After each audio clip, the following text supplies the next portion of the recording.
So, Will, on behalf of the readers of the Oddities E Club magazine, I'd like to say welcome and thank you for giving us your time over the next few minutes or so. We'll see how long it goes, hey?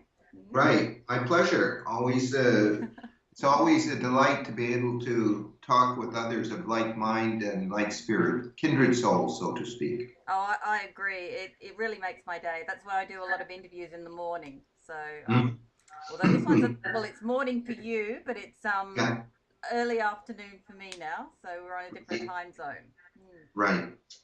Well, Hey, let's. this is at least doable. Most of my clients are all in the United States or Europe, so Oh, okay. So you're up in the wee hours of the morning then. sometimes, mostly it's just morning sessions at my point, but evenings for them. Okay. Well, better for them then. And this, are you an early bird or do you prefer to? Quite, quite the opposite. I'm a night owl, so 2 o'clock, 3 o'clock is my normal bedtime. Oh, right. Okay. You're like me. I'm the same. I'm a night owl too. So I find it difficult.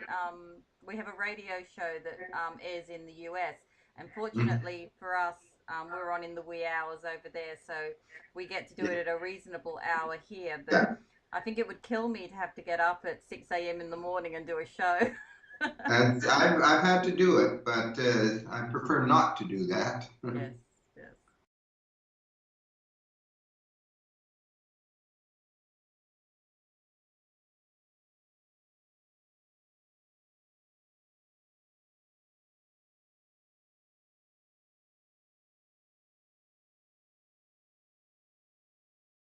I understand that you channel a stream of consciousness known as cosmic awareness, aka the divine consciousness. Would you Mhm. tell us how you initiated contact with this energy and then who or what this divine consciousness is? Oh, okay, that's a interesting answer because it isn't a short answer. No, I'm not expecting a short one. Yeah, it's not like I started last week or last year. No, I've been involved with the cosmic awareness consciousness for uh, almost 40 years now. Wow, that is a Not, long time. Yeah. that's right. That doesn't mean, though, that I've been channeling for 40 years. I've been channeling now that force in consciousness that is known as cosmic awareness for about 11 years. Mm-hmm. But I was part of an organization before that that went back to the 70s, and that organization out of America was called Cosmic Awareness Communications. And there were different people who were the voice or the channel of that force in consciousness known as cosmic awareness, which allegedly is the same force that spoke through Edgar Casey, the famous American prophet, the Ah, sleeping the sleeping prophet. prophet. Yes, yes, I The know that sleeping one. prophet.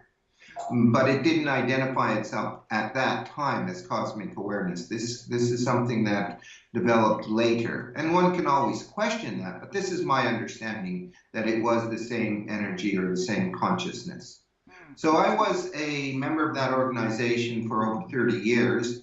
And during that time, of course, I got the monthly updates or newsletters of channeling that this individual by the name Paul Shockley did for that which is cosmic awareness.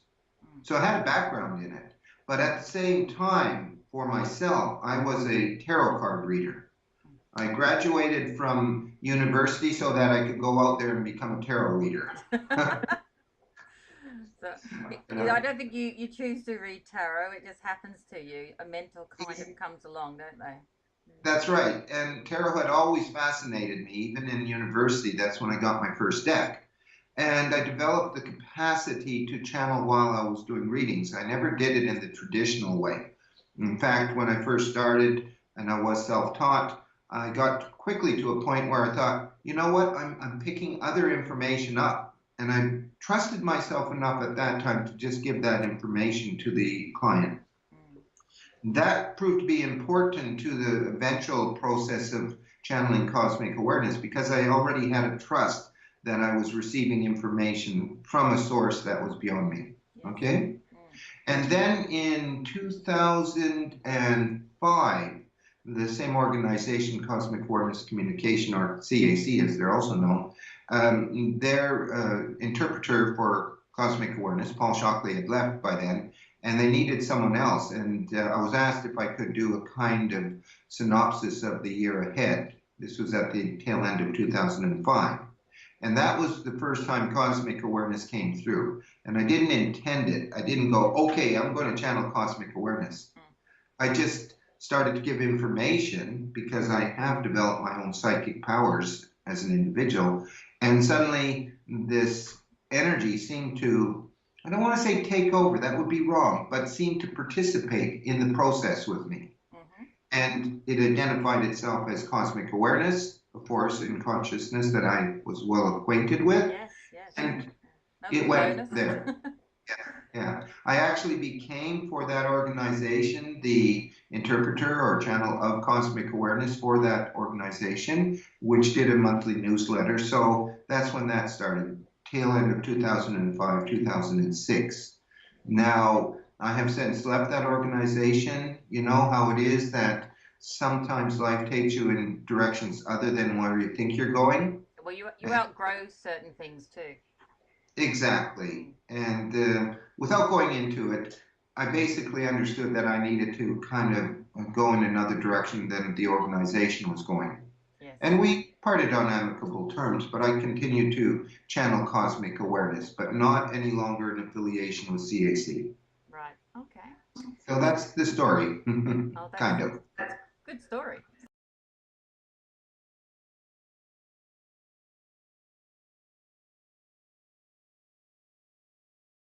What exactly is channeling, and do you require an audience to channel to draw on collective energy?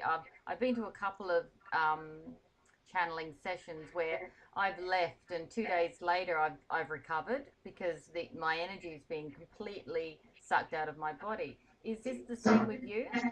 Not at all. Not at all. That's good to know. No, channeling is a wide open area, and it's only in the last, I don't know, 20 years that we've come to know channelers, maybe 30 years. It more started with the Michael, Archangel Michael, people who were starting to come out in the late 80s, early 90s as channels for that entity or force. And now there's a number of different entities that people allegedly channel. I have some difficulty with this, and this is the conundrum here, that I channel, and yet I must admit that one should always be suspicious of channeling, okay?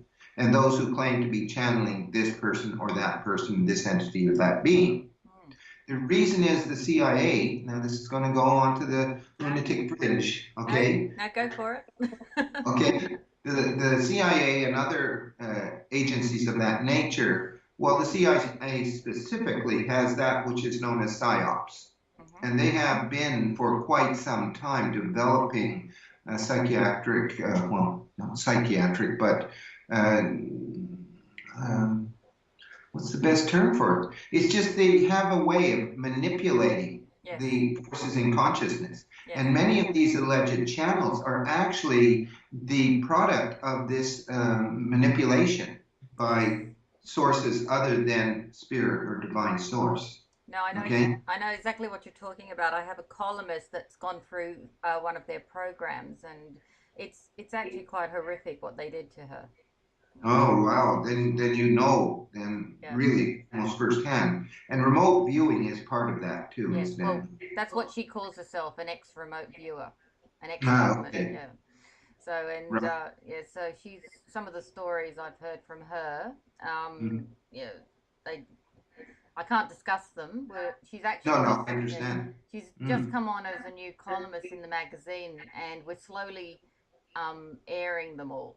One issue at a time, just to get it out there. But we have to be very careful the order we do it. And the next issue, we're talking about her Scientology and the Matrix as well. Wow, that's a big one. Yeah. Oh yeah. Wow. So, yeah. So yes, I know exactly what you're referring to there. Good. And that's why, and this is a fundamental point of CA, Cosmic Awareness, that I've been with ever since I started in the earliest days, that Cosmic Awareness has always said, do not simply blindly accept anything that is told to you, not even from this awareness. it has always asked us to question what even it brings forward. And I say it because it's a collective consciousness. It's not a person, it's not an entity. Okay? So that's always been my standard. I have always questioned it all. Always been open to it, but not necessarily say that I believe it because it was spoken by cosmic awareness. But what I can say is that over the many years, that which comes through my source is often proven from sources outside of myself. I have channeled information that I just think is so extreme and so weird. Yes. And then, lo and behold, a year later, I'll hear it somewhere else, quite independent of that. But going back to your question. So anyway, with cosmic awareness, because it has that attitude that does not require you to be a believer, but asks quite the opposite. And because I have never been drained by it, but energized. And I'm not energized from the people around me because most of my channeling I'm just doing on my own. Okay? Part of we have a website, rainbowphoenix.com.au, get that in. But I do for the members, because it is a membership website also, I do a series of questions they send in. So I'm just doing it between myself and the questioner. So I never have an audience. Sometimes I do. You know I do because you attended last year. Yes, that paradigm. But and that works all right. So I just allow this information. Now, another difference for me as a channeler is I'm not taken over. I'm not depossessed from my body. I don't go and take a hiatus somewhere out there. Okay? I'm very much in the body and very much aware of what cosmic awareness is saying. That is different. Yes? That is different from other channelers I've experienced. They, as you say, they vacate the shell and let the entity or the spirit in, and then they come back after and start asking the audience what happened. Exactly. Yeah, that is a traditional thing. Edgar Cayce, of course, worked that way. He went to sleep, hence the title. But no, I feel it more like, I say it this way, I'm in the back seat and I let cosmic awareness be the driver, and I try not to be a bad backseat driver. That's how I can explain it. But I'm very aware, and I can pop in and out so quickly. It's like 1 second I'm allowing this energy to come through me, and I do distinctly feel a connection being made when I do connect with cosmic awareness. And then I pop back into normal, whatever that is, reality, and I'm able to then engage just as we are right now. So I don't lose myself, nor has it ever been required. What I feel is I actually have expanded my consciousness into that which is my multidimensional nature. We all are multidimensional beings. And cosmic awareness is then part of me, or I am part of it. Yes. And in this expansion of my capacity to hold a higher energetic source, that is how cosmic awareness comes through me. But I am then part of that which is cosmic awareness, as it is part of me, vice versa. I think I like your version of channeling a lot better than what I've experienced previously. Mostly because you obviously don't have an impact on the audience, which is, I wasn't quite prepared the first time I went to a mediumship or a channeling session, and as I said, it laid me out flat for about 2 days, and everyone I was with, basically could barely function, and at work it was as you say, there's various types of channeling out there, but absolutely. And that kind of channeling, if I could quickly intercede, is negative. That's a dark energy. Whoever was the channel, and I don't know the person, and I'm not going to make a judgment, but as an outsider observing what you're saying, I would have to say, if you were left in such a state, what you encountered was something that was a vampiric energy, psychic vampirism. Yeah, it was extreme. So I do not believe that the client or the participant who receives the channeling should ever come out of there feeling like you have described. In fact, I can honestly say most people I channel for, because I do personal readings, of course, come out feeling quite the opposite. Energized, inspired, motivated, enlightened to whatever degree by the answers and the insight, the tremendous insight that cosmic awareness provides, even at a very personal level. So that to me is my standard. Oh, and I like your standard.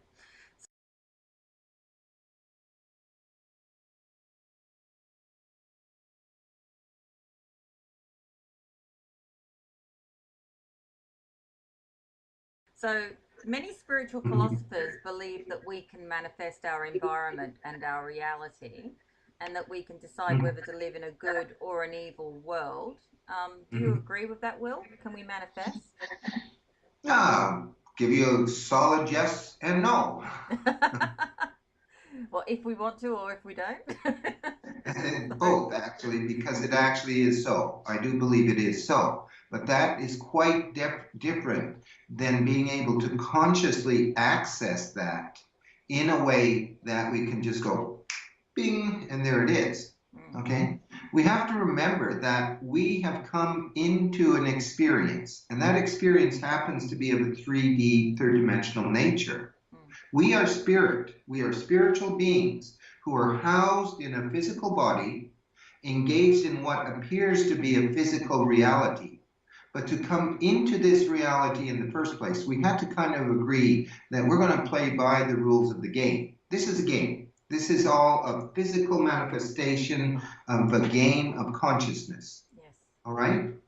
But it is nonetheless real to us, because when we agree to come into this reality, we also agree, because of the experiment in consciousness that is represented by the third dimensional state of being, we agree that we are going to be limited and restricted and confined and defined by the rules of this third dimensional reality.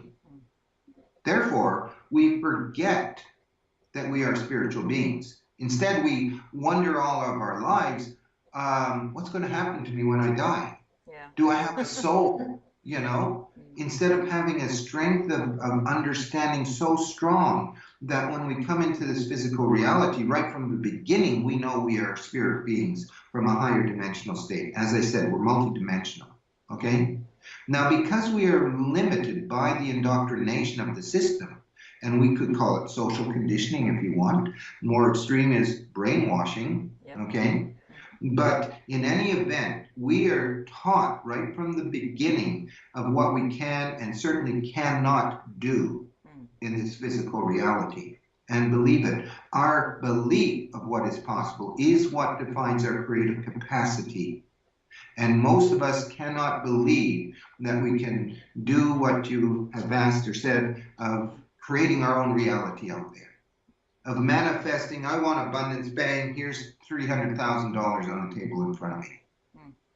Most would say that's absurd, you can't do it.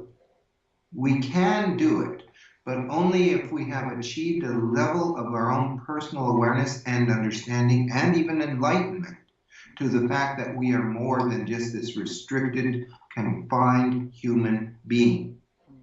And that is the exact point we stand on now as a civilization moving forward. We can look at our reality that is being manipulated around us and see how it is one of limitation. And we can also start to understand that it's limitation because I accept the limitation. And if I am the creator being and I accept the limitation of my beliefs that are force-fed to me by a group that do have greater understanding and awareness who are working from the shadow, and I limit myself, then of course I will not be able to manifest in that way that we have a capacity to do if we go beyond the barrier, beyond the veil of forgetfulness even. Okay? No, I get that very, very well.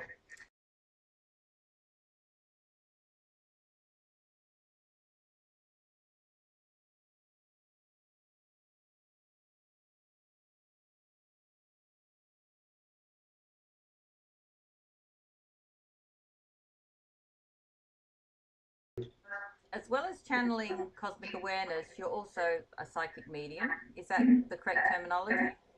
Yeah. Um, is Or that correct terminology? Yes, I guess it is. I have developed my own psychic abilities, absolutely. that's great. And at all times, I have access to that, yes. I find it sometimes a little difficult to differentiate between the channeling and the psychic medium side, unless yeah, because there are subtle differences. But then, There, yeah, mhm. do There you definitely are. Mm. do you combine both of your gifts when performing a reading, or has your more rudimentary skills fallen by the wayside now that you're able to talk directly to spirit? So obviously, tarot probably isn't a predominant part of what you do in a reading anymore. No, I don't. Now, there is another factor for that. That factor is I happen to be visually impaired to Oh, an extreme degree. I'm oh, actually okay. legally blind. Oh, Okay. okay. Well, that does make it hard. Have they Mm. has anyone actually developed a tarot pack for blind people with Braille? I don't know. Since I don't read Braille, it wouldn't interest me Oh, anyway. okay. I was thinking there's probably a niche industry for somebody. That would be a very interesting niche, indeed. No, I love the tarot because they spoke to me, and I used to work with the Arthurian tarot. You know, there's Yes, hundreds of different decks now. yes. I started with the Rider Waite, and I learned my trade that way. And I did read for over 30 years as a professional. Um, and I found that the Arthurian deck, and I use that a lot because I'm very drawn to Arthurian legend, Mhm. and it has deep implication if you understand the myth and legend of it all. Yes, yes, I do. But Mhm. I also found that I just was developing all the time, as was my own personal psychic ability. So it really got to a point. I actually announced in the shop where I was working, it was a tea shop, Yes. you go and have tea and a reading. And this in Calgary, Alberta, where I come from in Canada. Oh, lovely. I love And Canada. yeah, Very, good. very big fan of it. I've done the inside passage up to where is it? Oh, the names up there, Skegway, and Okay, wait, yeah, yes, yeah, up the Sunshine Coast there. is that what you Yeah, call it? yeah, on BC there, yeah. It's a beautiful place, and I love Banff. Is it Banff? Like a Christmas card. Yeah, yeah, Banff, Yes, Banff. Banff, Mm. that's with two F's. You could Yes. say Banff, Banff. Yes, no, No, I'm close from Banff. I'm from Calgary, which is a bit further east of Banff. that's But I great. grew up going to Banff in the mountains and all that, the Rocky Mountains. So Very that's fortunate. yeah, that's all part of my heritage. Mm. Now back to the tarot card, if I could, for a moment. No, no. Yeah, so and my own psychic ability, that's the whole thing. It's always been developing.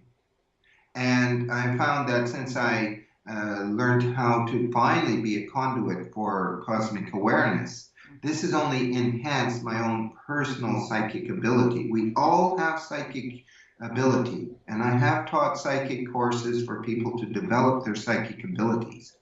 This is such a part of us that is denied us because they don't want us to know. Now, I have to say, when I say they, I am meaning that powerful group that are hidden, that are manipulating and controlling. And it's often hard not to be paranoid in Yes, life. no, it's difficult. I know exactly what you're saying. Exactly, but there are these groups, okay? But anyway, we all have the psychic abilities. I did develop them, and now I can as quickly tune into something, and I really go by that feeling state. I will get a flash, and it'll tell me something about, let's say, a person. I come across some person, and there's an immediate energy of, I don't like that person's energy. There's something dark there. I won't know what it is. I'll just know that's what I'm picking up on. Yes. And this is the biggest thing I try to teach people when they're developing their psychic abilities. It doesn't matter if you're right or wrong. What matters is you're picking something up. You're getting some feeling, some energy. Open to that. See what that tells you. Be cautious. Be aware. Okay? But don't just shut it down because it's coming from this place you can't trust, or it's all in my imagination, our greatest gift and tool, because it is something that is speaking to you. Yes, exactly.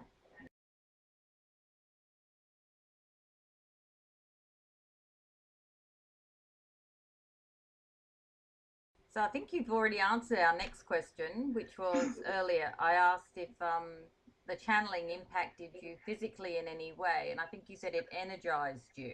Mm-hmm. Mm-hmm. Is there any other physical benefits post a session?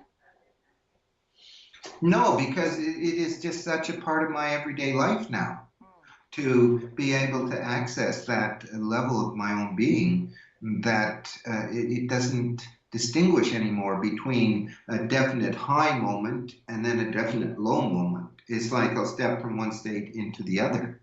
wow, And that is quite different, I think, it than is the different. Yes, majority do it. Yeah. yes, definitely. It's you've become one with it in a way, haven't you?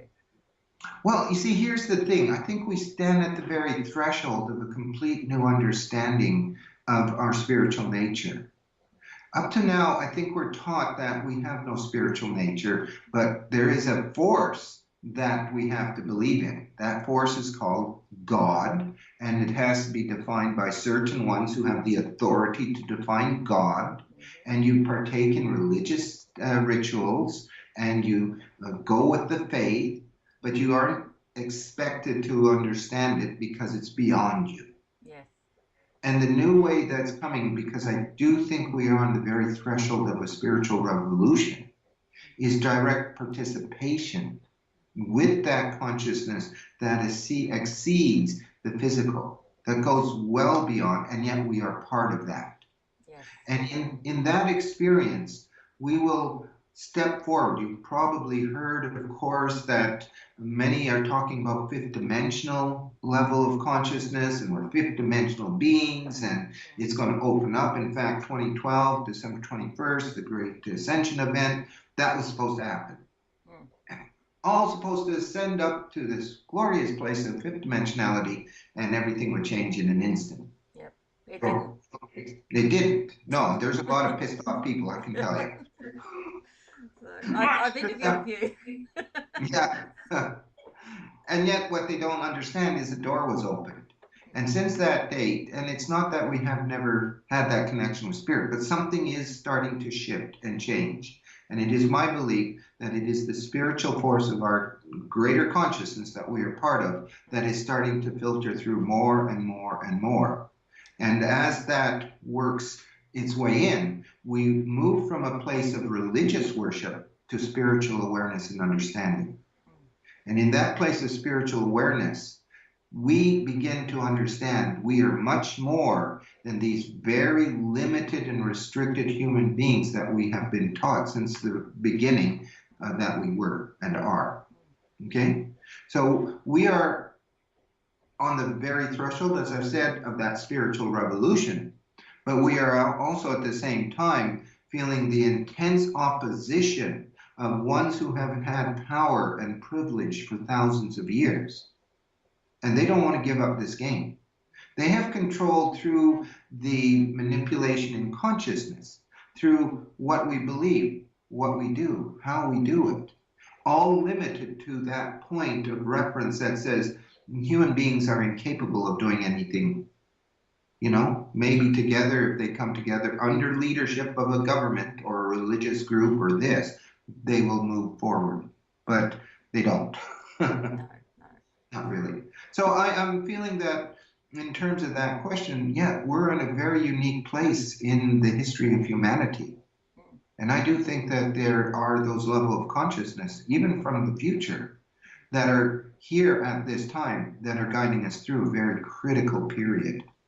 And that it is personal and it is your own choice of which way you're going to go. How are you going to believe? What are you going to believe? That will continue to manifest the shadow and the dark side and place of restriction and pain and suffering, or something elevated, something that does allow us to reach beyond ourselves, because we really are something more than what we are told we are. Yes, no, I agree. And I think since 2012, a lot more people have been waking up and to Mm-hmm. their more spiritual side and to their and listening to their bodies, and well, they call it their bodies, but it's really that inner voice inside a lot Absolutely. more. And I know now, I used to have a conversation once, twice a year with people on spiritual issues, and now Mhm. pretty much I can't get away from people wanting to talk about it. So That's it's actually encouraging. it is, and I think it is an exciting time. I personally wasn't expecting the rapture in 2012 that everybody was um, saying was going to Mhm. happen, and Mhm. what actually did happen. I agree with you. I think it was more subtle, but I think it's going to have a bigger impact now. It's Mhm. build. I just feel like there's a momentum, something building. That's Oh, kind of rolling absolutely. along. And also, I would point out there also seems to be these waves of energy hitting us. Yes, Like yes. we had one last year, a pretty powerful one, about September or so. And I know that this September going into October is also going to be another one of these maximum waves. And it may actually start in August with the eclipse that's coming. Oh, cool. Okay. Yeah.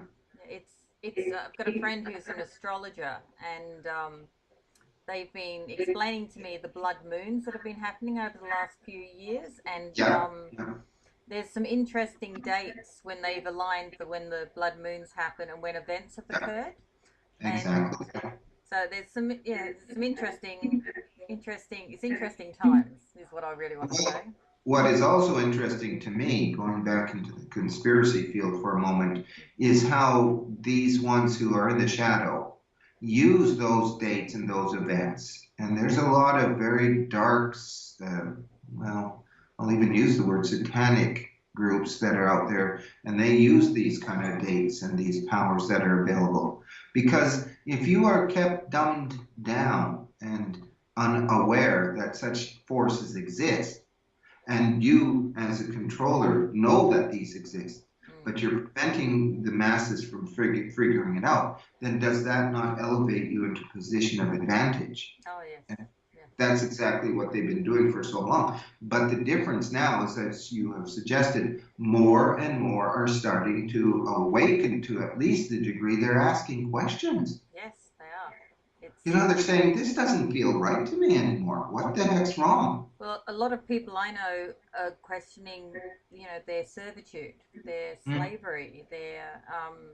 I mean, a lot of people I would have considered muggles 10 years ago, And, are now, and completely doing, about faces on a lot of issues. And I've actually yeah, had a lot of people apologize to me for a lot of comments over the years they've made because yes, yeah, I started reading. I was very similar to you. I had a mentor around the age of 21 that taught me the tarot and taught me to tap into my more psychic abilities, or right.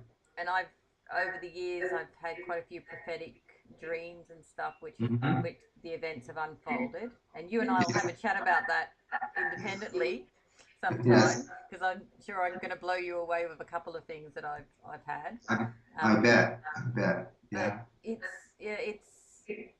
I just find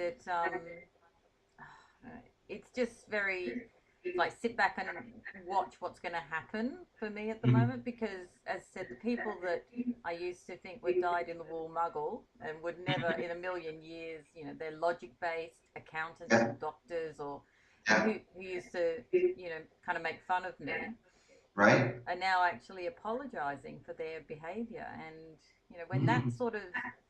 when this is happening in today's society, you Yes, know that something's, that was to me the kind of the beginning of it all. And I was like, okay, this is interesting. absolutely.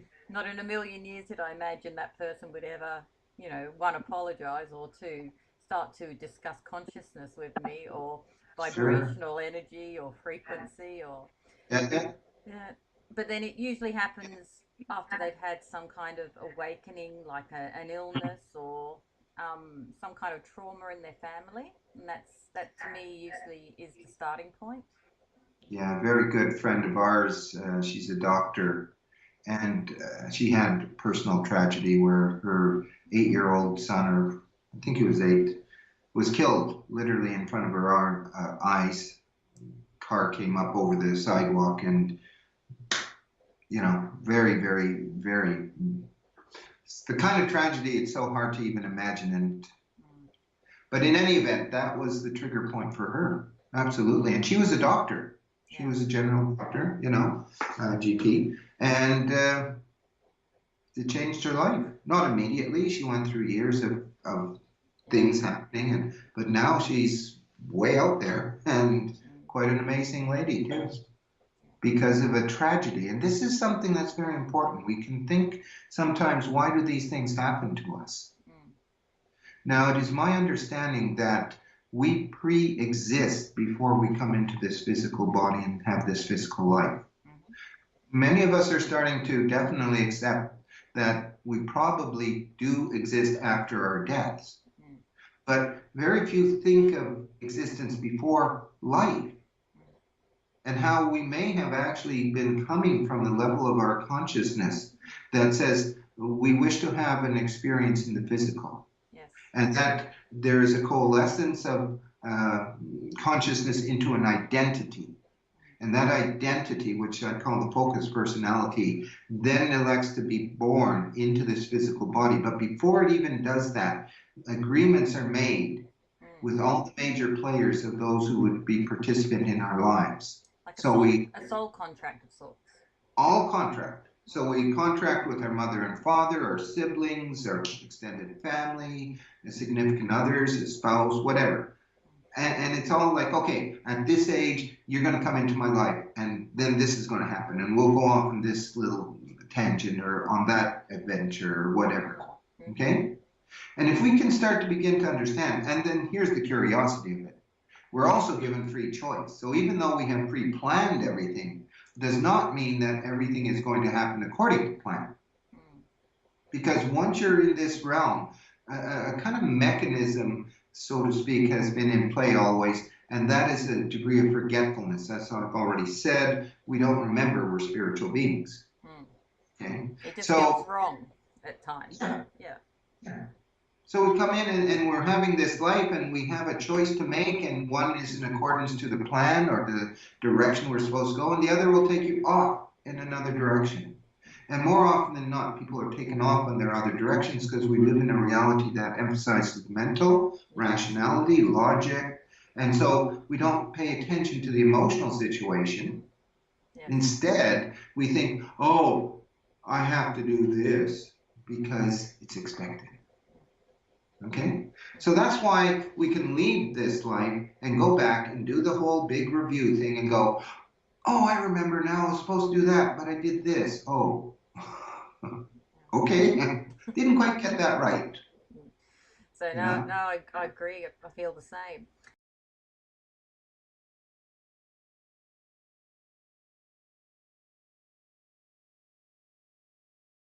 So you're talking about family there and the contracts that we set up prior.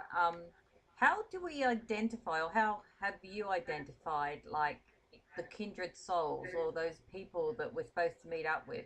Is it a vibrational feel or something else?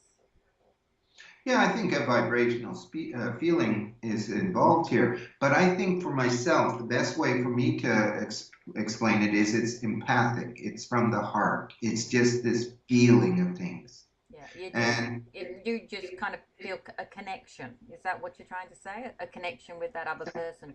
And I think everyone always has that throughout life. There's a person that you just sit down and talk to, and it's as if you've known them for your entire life, but you've just met 5 minutes ago.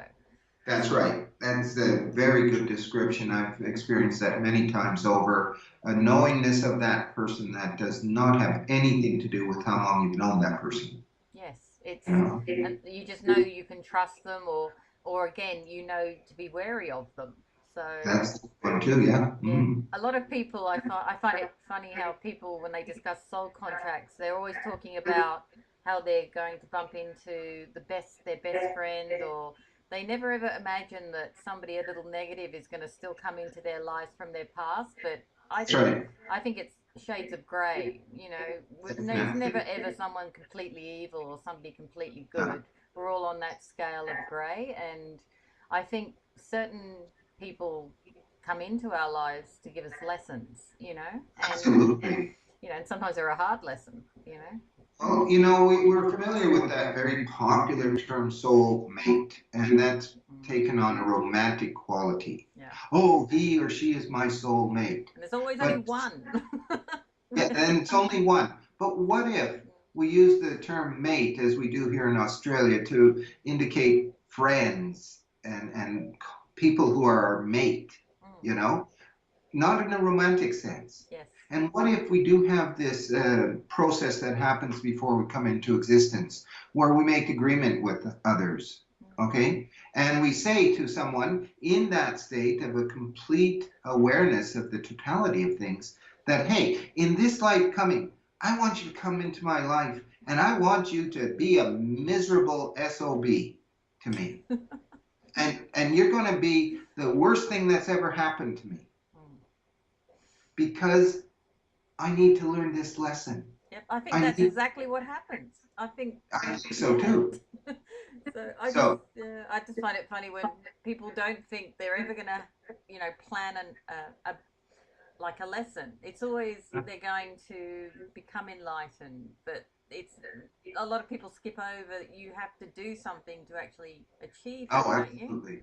Yeah, absolutely. And if it is so that some of our worst enemies perhaps are our greatest teachers. Oh, yes, definitely. I mean, I look back over the last 20 years of my life and I've had some horrific moments with people, but if you then look at the next 2 to 3 year period after, what they taught me took me down a different path.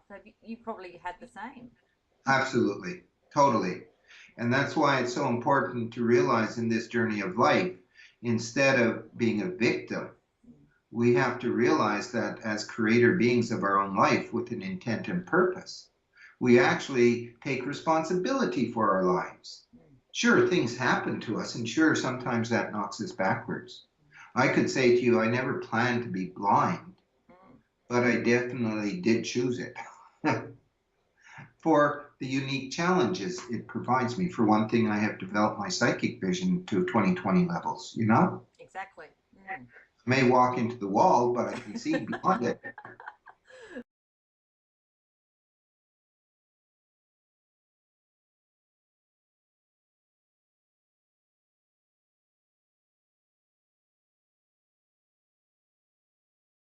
You talk a lot about the inner being.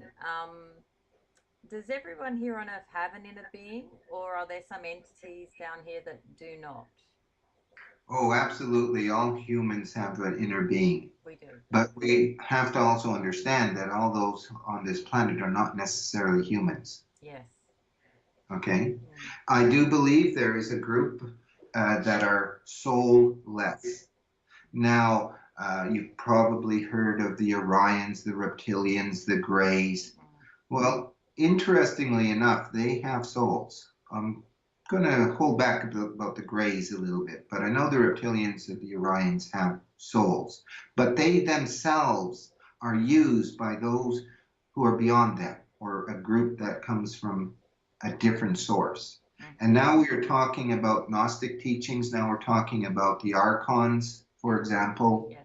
and the archonic, yeah, and the archonic forces that were created, and that's with quotation marks, in a different way than humans or others that have a soul link or soul connection with the spark of divinity or the spark of divine source. And there are hundreds of ways of describing divine source. But anyway, so I do believe those are the ones that are ultimately at the very center of that huge web of conspiracy that is out there, that is bringing humanity into it constantly and keeping it ensnared and trapped. Yes. So yes, I do believe there are ones. I also believe there are ones who choose not to honor their soul spark, their divine spark. And these are the ones who can go into a satanic ritual and do horrible things. I don't think we need to go in that direction, but I'm very aware of this stuff because I also wear another hat, and that's as a therapist counselor.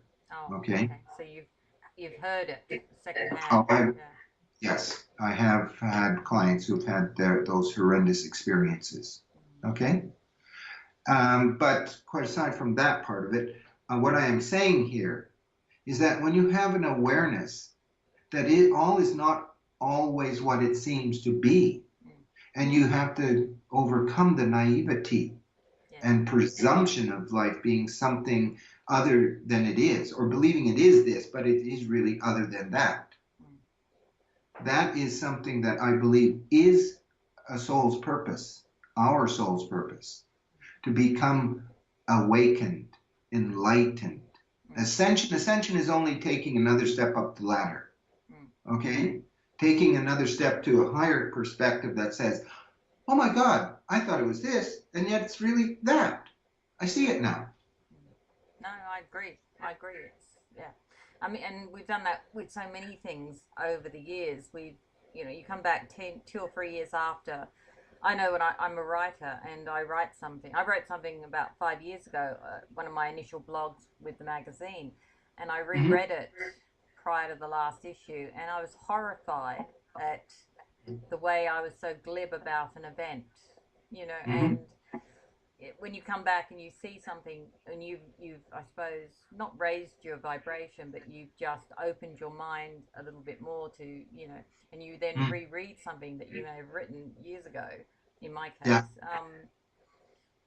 It absolutely killed me to read it, because I was like, my God, how could I ever have been, one, A, that naive, B, that glib, and C, that unsympathetic to people, and so it is. I know exactly what you're saying.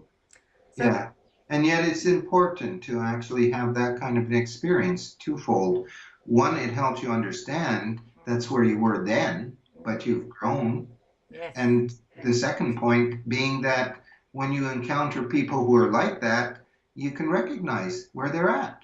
maybe that's why I had that lesson, just that month Absolutely. back, because Yeah. I basically I try and limit my contact now with a lot of things, so, and a lot of people, because for that very reason, because yeah, I suppose I see a lot of my old self in it. Yeah. And that's sometimes a cruel reminder of how you used to be. But then, do we think of a child or a baby even who's still crawling as like, oh, wow, they're really stupid. They can't walk yet. No, True. it's like Yeah, I know that it. beautiful Yes. creature is a child. We have tolerance because it's a child, Exactly. Yeah. you know? So we have to have tolerance for ourselves and love for ourselves, definitely, as well as those who are still in their places of arrogance. And there's an awful lot of them. Just walk into a medical facility and you'll find a lot of them, for example. Oh, yeah. Well, that's one of the last bastions to fall, isn't it? So, Yeah, yeah, if very ever. entrenched. So, Very entrenched. But hey, bless them. exactly. So,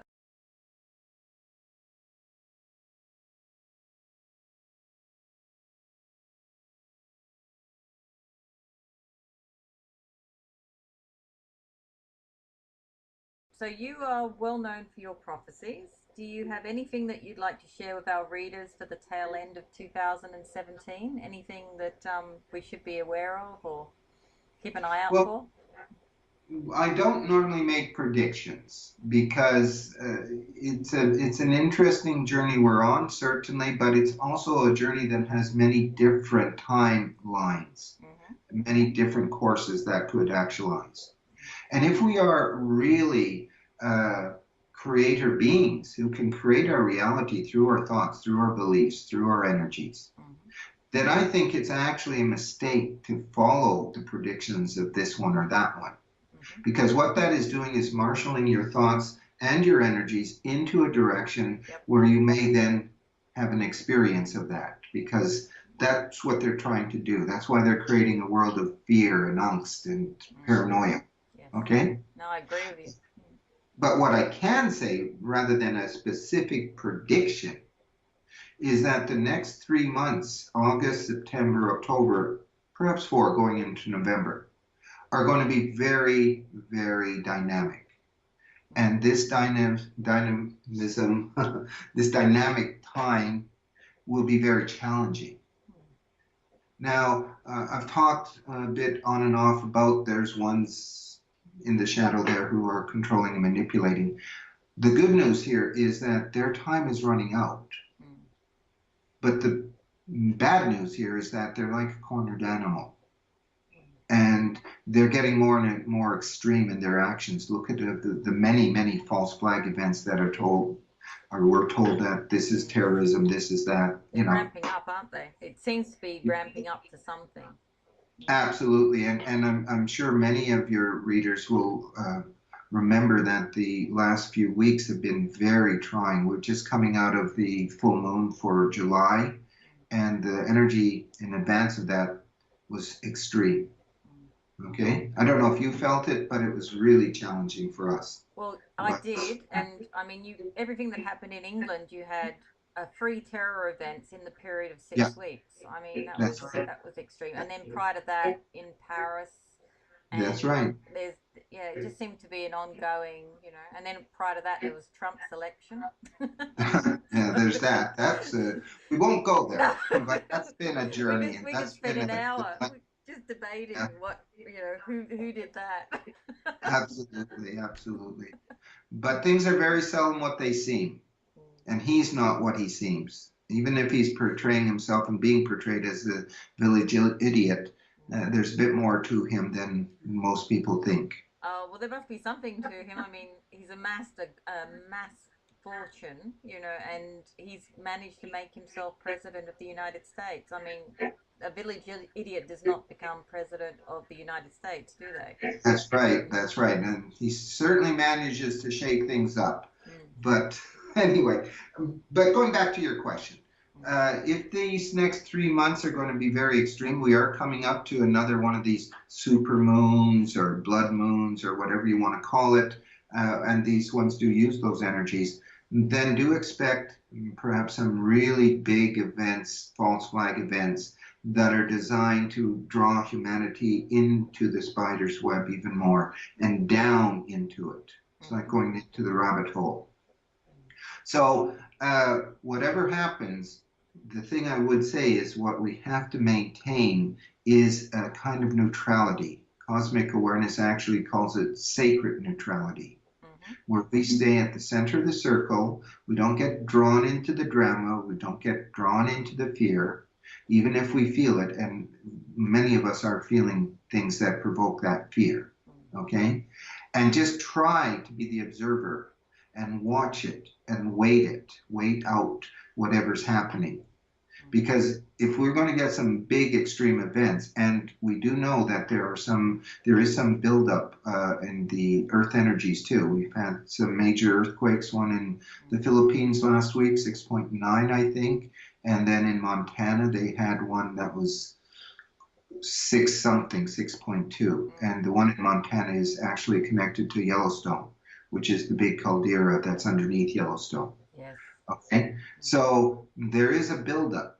I'm not going to predict that some event is going to happen that is going to be of that nature, but I am saying that the energies are building up, Mm. and we have to stay centered. We have to stay within ourselves. And I certainly recommend that we start finding that inner connection to our own soul, to our own greater spiritual connection that lies within each of us. Yes.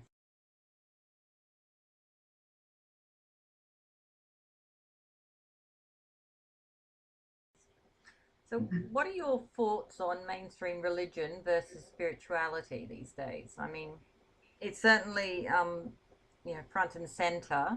Religion is being forced, onto the debating table, again and again and again, and not just the Islamophobia that's happened, but you also have a lot with the Catholic Church and the pedophile priests, and um, Mm.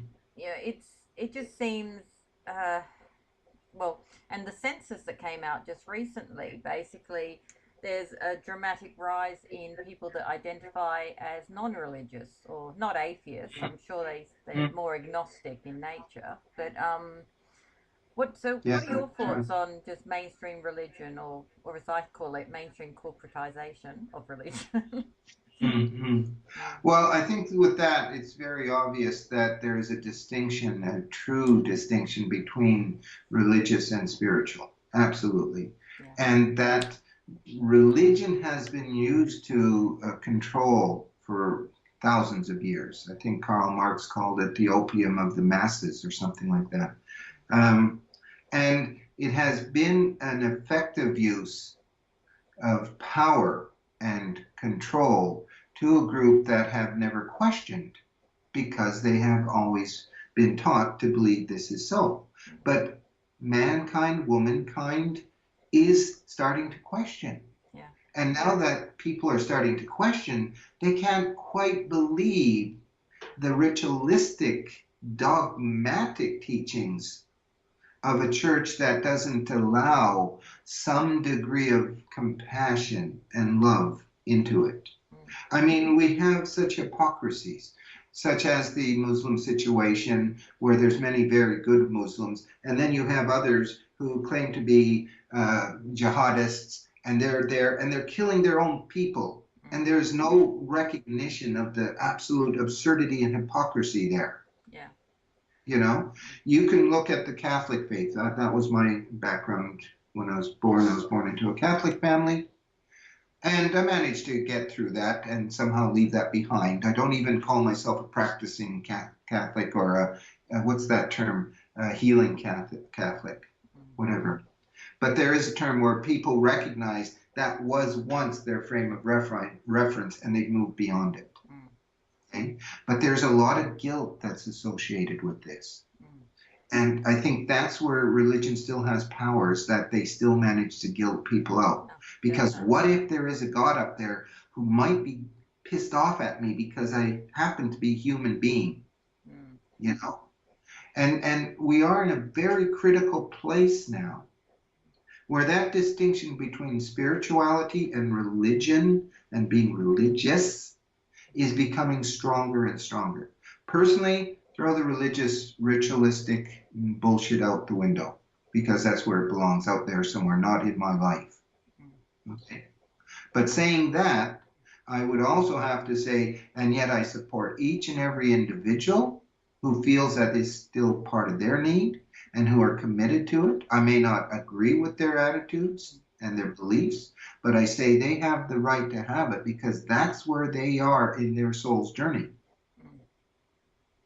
But we have, and by we I mean those who are spiritually awakening here, we have the responsibility to ourselves to awaken to the truth that lies beyond the religious context and control factor. We have that responsibility. Say, I know that I am directly connected to that which is divine. And again, you can use whatever term, divine, source, universal mind, infinite consciousness, as David Icke calls it, doesn't matter. We are part of something much greater that is a direct experiential experience, a direct experiencing of the divine. Yeah. That is birthright. That is what we are here to know. And having religious beliefs does not allow one, in the strictest sense of that, to have those direct experience other than in the context of how they divine spirit. Yes. Okay. No, so you could go for it. No, I wholeheartedly agree. I define myself as spiritual these days. I'm like you. I grew up as Catholic, and I could never. My biggest objection to the church was the way that women were treated as very submissive creatures. And yes. The school I went to was a Catholic girls' school, and basically we were told we weren't to learn science or math. We would concentrate on the domestics and the girls' stuff, so that we would make our Catholic husbands happy. Yeah. And isn't that a definition of prostitution?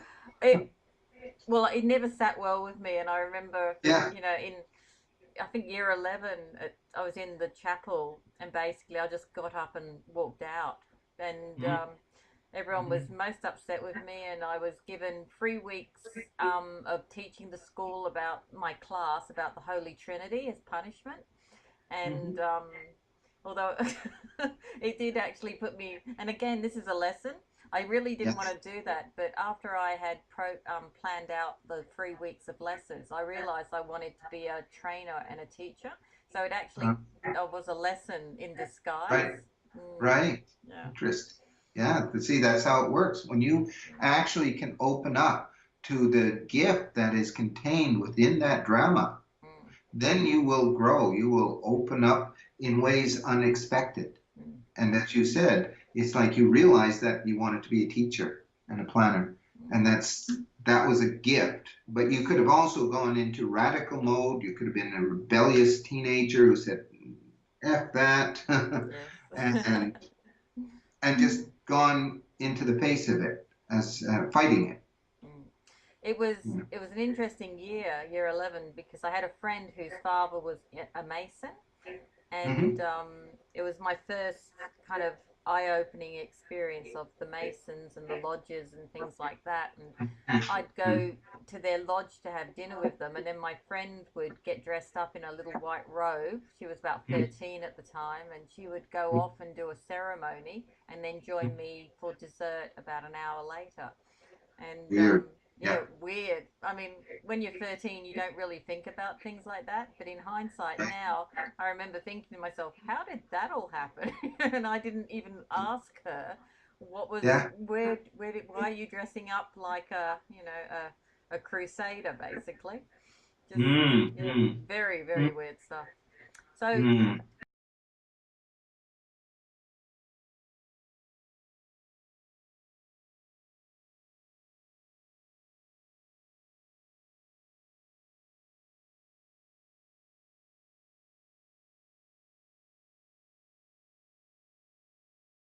one of the our magazine's conspirators made me aware that you've actually predicted a number of false flag events and that have already played out on the world stage, Mm-hmm. and particularly the Jade Helm situation. I didn't know too much about Jade Helm. I've got to admit, it's a lot of Mm-hmm. a lot of the times when the conspiracists write in the magazine, I spend most of the time reading and proofing and in Mm-hmm. shock at what's actually being laid out in front of me. But Right. is that the case? You kind of saw that as a false flag and identified it early? Yeah, because it had been brought to my attention by different members of our website who had sent in questions about Jade Helm. And yeah, information came through then because I focused on it. Nothing comes through if I don't choose to focus on it. Right. But the questions were there, and I looked into it, and it was very much a very advanced situation of interaction between the American military and something beyond that. Mm. In particular, something that's known now as AI, artificial intelligence. Mm. It And looked interesting, wasn't it? I mean, it's mm, as I said, I mm, just sat there and kind of like with my mouth open. So, absolutely. And this exercise, Jade Helm, which took place, what, almost, was it 2 years ago already? I think so. it's been 2 years. 2013. Yeah. Yeah. It was something that was talked about in the States of the military planning for a kind of uprising and Mm. being able to put it down and everything. It was in But the it was southern actually, states, wasn't it?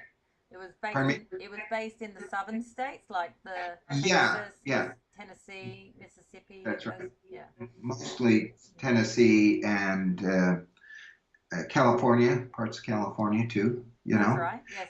And Mm. what I understand it also to have been is this Q or this artificial intelligence, this quantum computer that they have out there was actually directing the whole operation. Wow.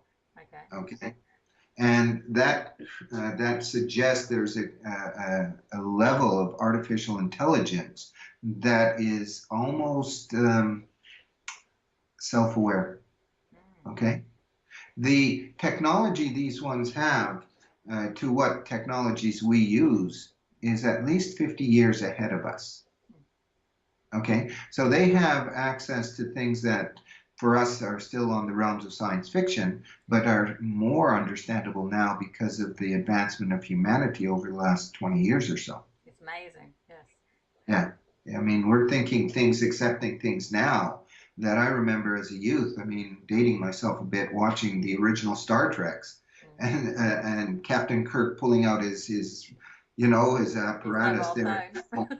And now we have mobile phones, and even those are not even what are used anymore. We've gone beyond even those ones. Okay, so that's the situation that um, there is information out there, but you have to be able to comprehend it. And comprehension, in my terms, also means not just throwing it out as totally too fantastic and absurd, even if it challenges you, but as something that could be possible. Remember what I said about sacred neutrality. If we can place ourselves in that center point and stay in that neutrality, sacred neutrality, then we can take in this kind of information and say, okay, I'm open to it. Let's see where it goes. Now, I actually do know people who were in those areas, and one friend of mine was traveling right through that central area where Jade Helm was happening, and he and his partner became very ill, very ill. They had to retreat back to, they were from Washington State, and they'd gone to Tennessee for a wedding, and they managed to get back, but it was a journey and a half. And unfortunately, he has since died. He developed cancer. And I can't say it's because of what happened in Jade Helm, but we were aware, when I say we, I meant me, my wife, and I, we were aware they had gone through that very area where they were doing some very strange things. They right now, are attacking humanity in various ways. And I have to say, attacking. They use chemtrails. You know about chemtrails. They use harping. Recently, we become aware that they're using extreme low frequency, L frequency and resonance, to disrupt the frequencies, the magnetic, electromagnetic frequencies in areas and on the planet. Okay?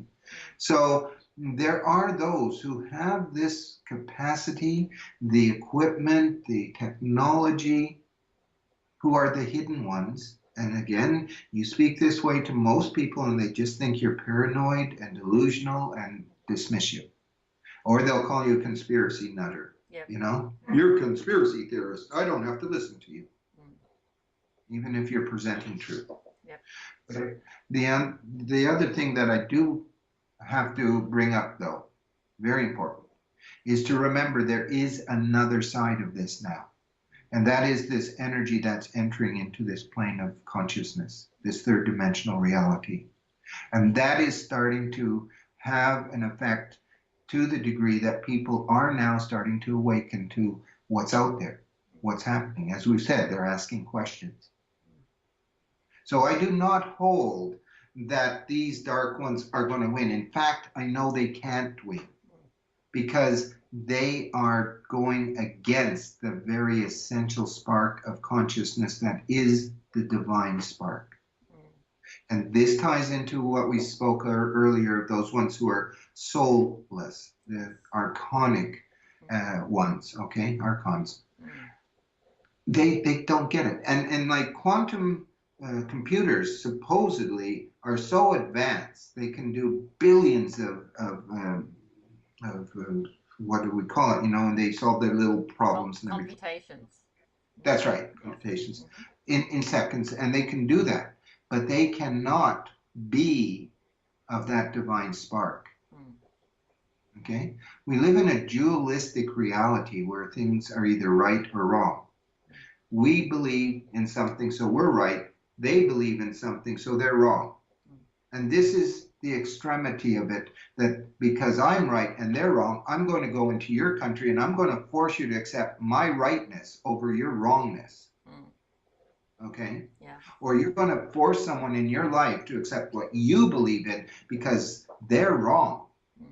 See, this is what we work with, a dualistic binary type of coding. But what is coming through this spiritual awakening is a new level, not binary anymore, but trinary. That means we then have a third point of reference. So that from that third point of reference, we can look at this situation of right, wrong, and say, well, hold on, neither are right, neither are wrong. This is simply a position that they take and maintain it's the correct one. Like an observer. That's right. Again, this is that observer role we have to bring into being. And if you can reach that trinary position, then you are outside of the influence of that kind of way of thinking and that way of being. That's good. That's actually exactly what I do when I apply. When that's how I work when I do my research, and just when I'm dealing with people that are a little bit nonsensical, I do that. I step into the observer role.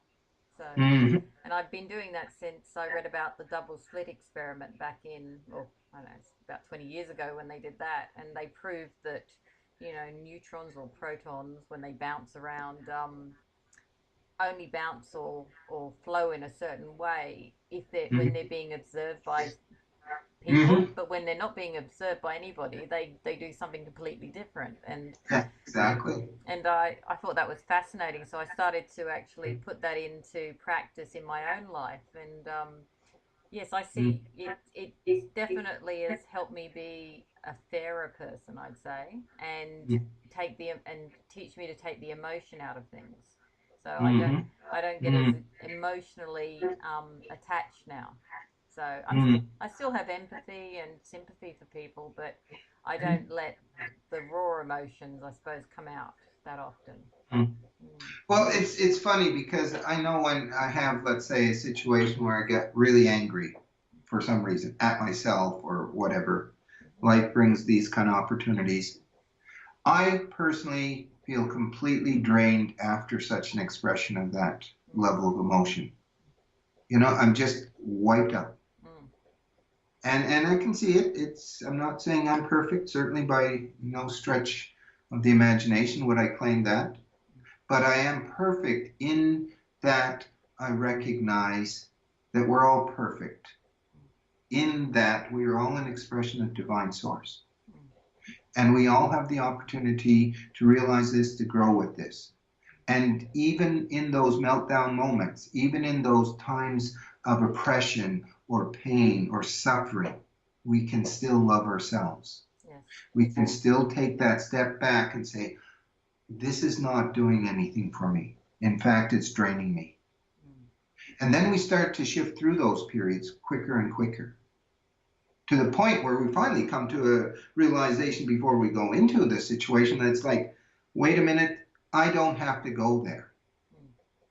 Whereas before it might have been an automatic component. We get our buttons punched, we get triggered, and bang, bang, bang, there we are. Exactly. But now we're coming to a point where it's like, oh, walk away, breathe deep, come back, it's okay. It takes work, it takes effort. This is why cosmic awareness maintains always, you must work on yourself. Find your integration, find your connection, but work on yourself, because this assumption, like we experienced in 2012, of instant ascension, it doesn't happen that way. Yes, no, But yeah, I agree. Completely.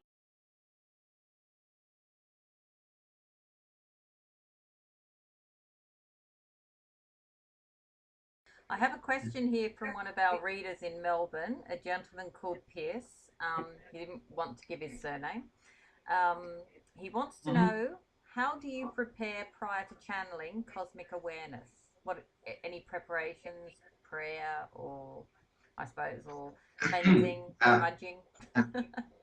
Not really. I say that I have my own preparation, but it's not ritualistic. Okay. Nor do I have to go and meditate for 24 hours before I do it, or 12 minutes. But what I do is I kind of go inward, and I communicate first with my low self, my spiritual low self, See, I believe in something called Huna. Huna is a trinary system of belief that allows you to understand you are a high self, you are a middle self, you are a low self. The low self normally is called the subconscious. Mm-hmm. So I work with that. So I connect with my low self. I connect with my high self. I bring myself into a merging of those three energies. Mm-hmm. And then I ground myself with Mother Earth, with the divine feminine, Mm-hmm. so that I can be the balanced male female. And then I expand my consciousness beyond the high self. It's like a portal to my multidimensionality. And I see that as a kind of funnel that expands outward. I'm at the very bottom point of the funnel, but cosmic awareness, that which I identify as cosmic awareness, is that which the funnels into the funnel, coming through, down, and into me. Mm-hmm. So I am both of that high nature of cosmic awareness, but I'm also an individual focused personality. Okay. And that takes me a minute or two, if that. So that's my preparation, but nothing ritualistic, nothing, that is defined by someone else and that I have to follow. In fact, when I started this, I tried to do it the way my preceder did, the one who preceded me. And he used to lie down, he had candles, he had magnets and crystals, and everything. He's on a mattress. And so I tried that, and once I kind of shifted or moved, and the candle fell over and lit the pillow on fire that I was on. So that was a sign, wasn't it? That was the sign. I have enlightenment. I have illumination. You do. I also put the fire out. Oh, I think that's great. Yep. I Yeah. personally, I yeah, we all have to find our own way of doing. Like with the tarot cards. I mean, you can be taught a certain way by your predecessor. And I was taught a certain way by my lady that taught me. But it Mhm. wasn't until a couple of years later when she moved interstate that I started to, Yeah. trust that voice and trust the Sure. feelings and because she had pretty much just taught me to read the card, and it was the Rider Waite series. But later on in life, I found the dragons. There's a Yeah, I dragon, know that. the dragons, yeah, and Yeah.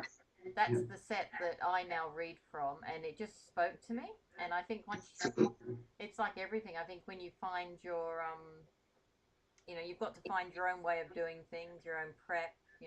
I mean, Mm-hmm. I have a friend that actually always has to shower and wear white before she can do readings, and Right. that's just Yeah. her thing. I've got another friend that smudges everywhere, Mm-hmm. everywhere, Mm-hmm.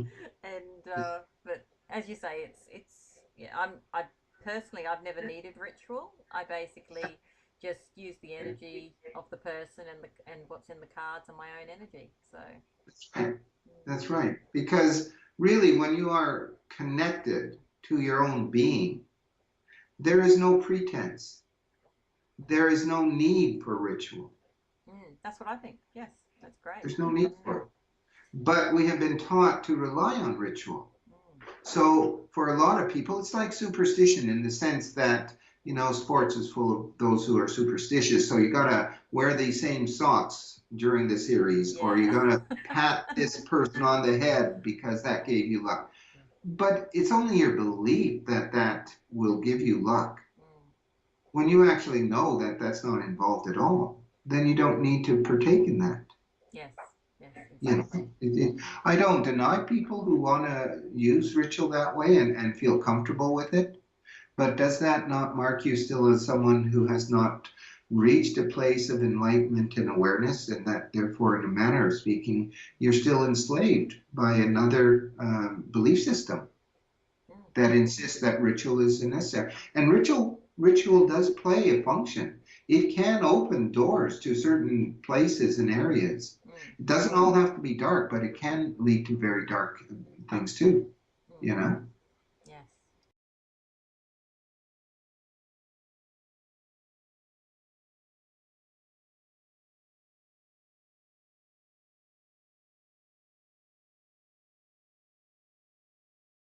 Well, I can't believe it. We're at our last question. Oh, excellent. That I know went it's quick. gone quick. So, what's next for Will Berlinghoff? And if you had an irrational truth to share with the people of the world, what would it be? So, What's What's next for Will Berlinghoff is the next step, but I don't know what that is.